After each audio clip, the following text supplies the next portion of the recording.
नमस्कार दोस्तों, तैयार हो जाइए एक ढांसू समुद्री कहानी के लिए, जहां खजाने हैं, तलवारें हैं, समुंदर की तूफानी लहरें हैं और है एक ऐसा राज जो आपके रोंगटे खड़े कर देगा। तो सुनिए, रहस्यमयी द्वीप अध्याय 1। हमारे गांव की एक छोटी सी सराय थी, एडमिरल बेम्बो, जहां मेरे पिताजी काम करते थे। सब कुछ एकदम शांत था, तब तक जब तक वो आदमी वहां नहीं आया।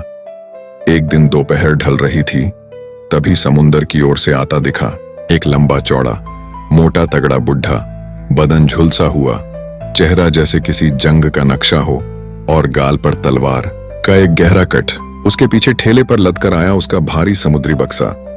वो सराय के दरवाजे पर आया, आंखों में डरावना तेज, हाथ में लकड़ी की छड़ी, और जोर से गाया, 15 लोग मरे हुए की छाती पर, यूं हो और रम की बोतल।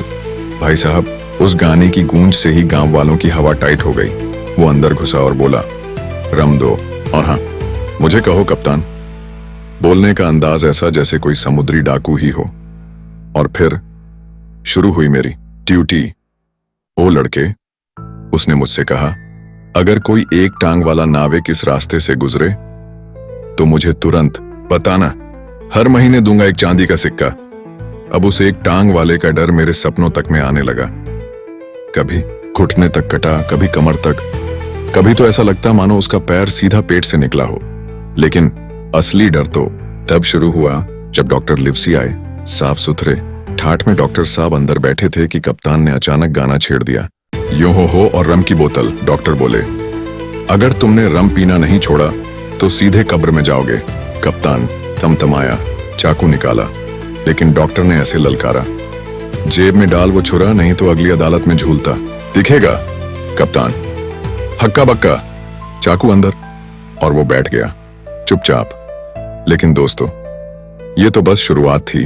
अगले ही कुछ दिनों में वहां आने वाला था ब्लैक डॉग, और फिर एक कागज का टुकड़ा जिस पर लिखा था, तू मरा। समझ क्या था उस बक्से में?